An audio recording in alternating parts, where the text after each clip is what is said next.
next speaker is Shen, who is the head of technology for China at Hays.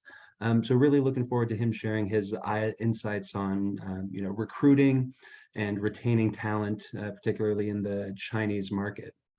Leo? Hello, Matt. Can you see me? Yep, see and hear you great. Just share my screen. Hold on.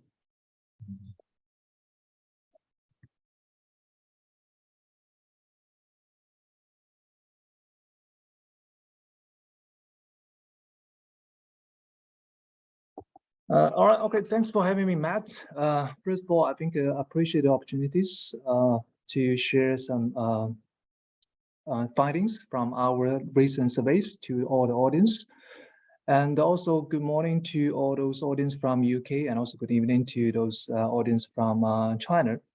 So a little bit about myself first. My name is Shen. I've been working for Hays China for about 11 years. And also I'm the business director in Hays Shanghai office. I'm currently managing 3 different teams. One is technology and also engineering and also construction and property. So today I will talk about 3 things. First is the general trend in the Asia recruitment market. Second is the talent trend specifically within the healthcare industry. And the third thing is about, because I think the government changed the COVID policy in last December. And we did a quick survey in January after the Chinese New Year just to see how market react to that change. And so the first page is just give the audience a very quick overview about Hays, what we're doing at this moment. So Hays Global, we have 54 years experience and in the recruitment market. So as of today, we have more than 13,000 staffs covering 32 markets. We do have 21 specialisms covering different industries and also functions. And for China, we have operating since, I think, 2006. And now we have 4 offices with around 200 staff. So, but we're only operating 18 specialisms in China at this moment. Okay, so my next slide will be the general trend in the recruitment market in Asia first. So first, we do see, even with some concern or maybe potential global recession, employees are still key high on the critical roles in different functions. So the first chart you will see in all 5 major regions we are operating at this moment in Asia, we will see what are the project headcount increase in the beginning of 22 and what was the actual headcount increase in the end of 22, and also what's their forecast for this year. But you can see clearly, I think China's situation is quite different from all the 4 neighbors. So almost 54% of the companies, they planned to increase headcount in 2022, but in the end, only 38% of them actually increased. There's a big gap in the China part.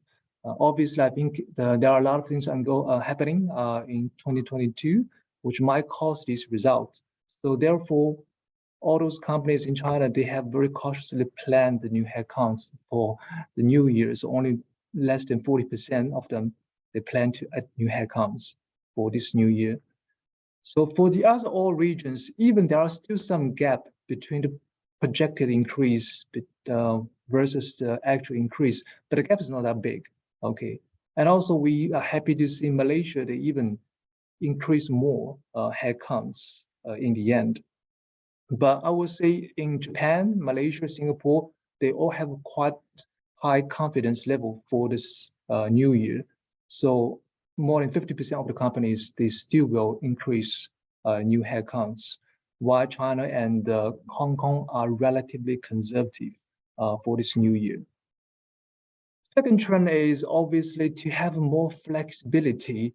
So I think all the regions, they reach the same conclusion. They will increase the percentage of the contingency workforce. So either as a contract or as a very short-term temp workers, even for China market. So just because of the labor law, normally it's not easy to hire or to convince candidates to take on the temp or contract positions. But even with that market situation, more and more companies are considering this contingency workforce plan. So this might be the two biggest trends we are seeing in the Asia at this moment. So the next slide, we'll talk about the talent motivation. So basically why they are leaving or why they are staying. So for the candidate side, it's without doubt, I think every time we did a survey for this topic, I think salary and benefit, those financial reward are always the top two reasons for candidates to leave the company for a new job.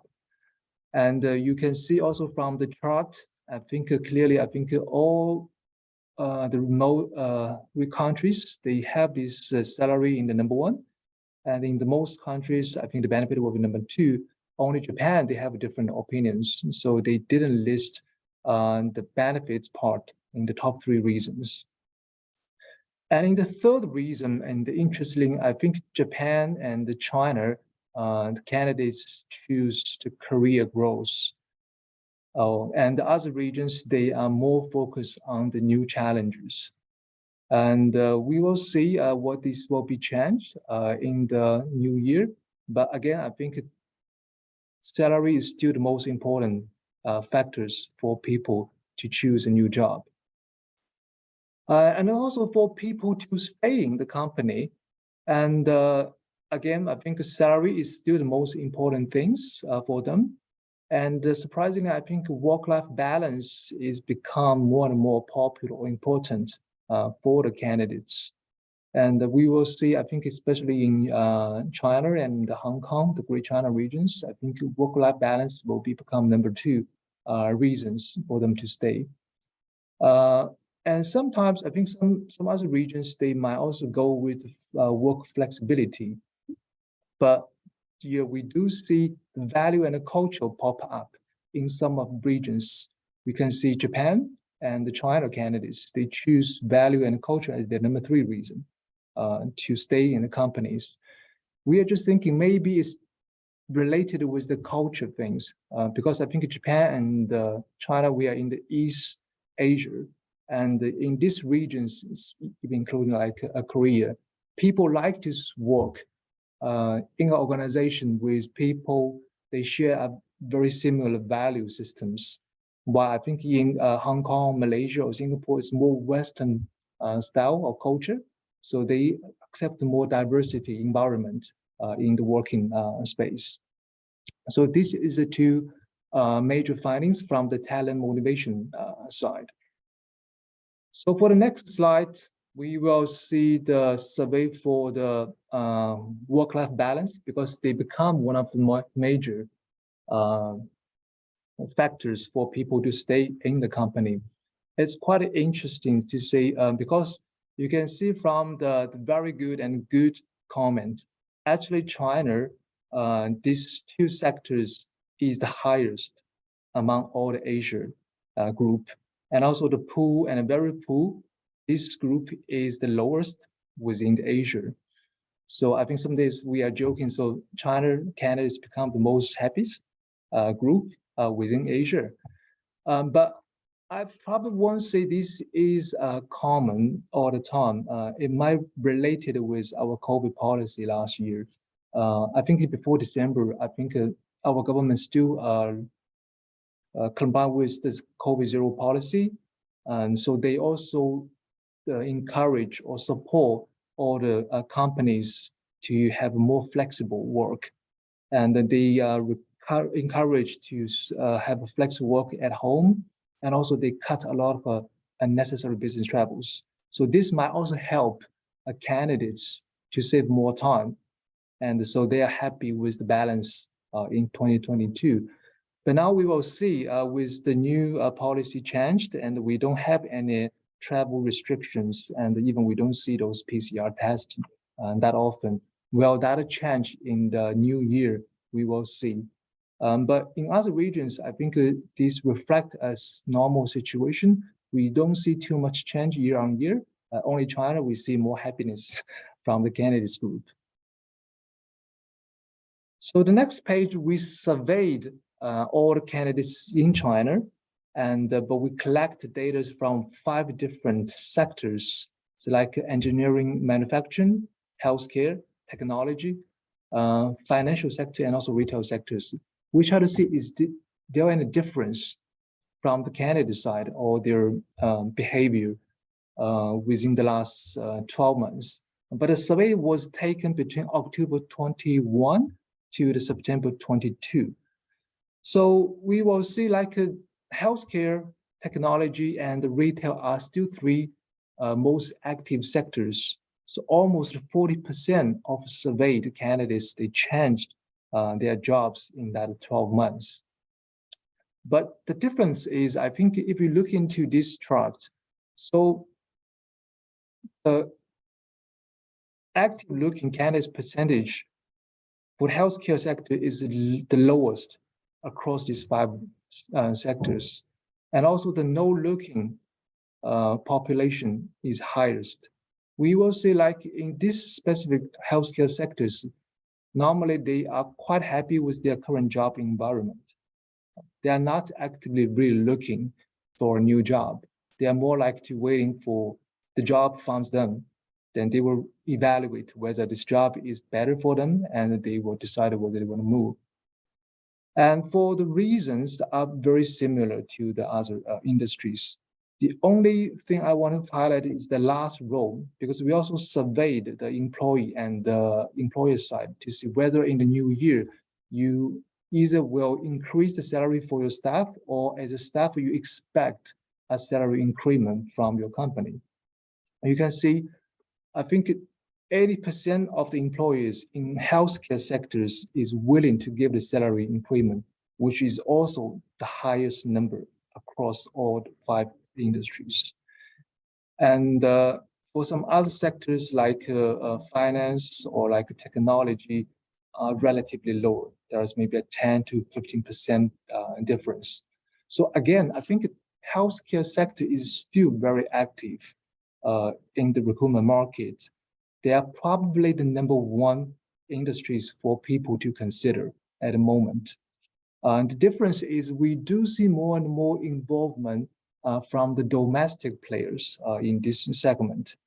And there's more fundings to support this domestic segment, not only in the pharmaceutical, but also in the medical device and healthcare service sectors.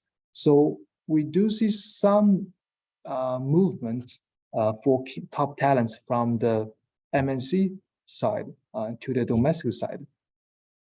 Whether this trend will continue in 2023, we will still be watching, but most likely it's still happening in the new year.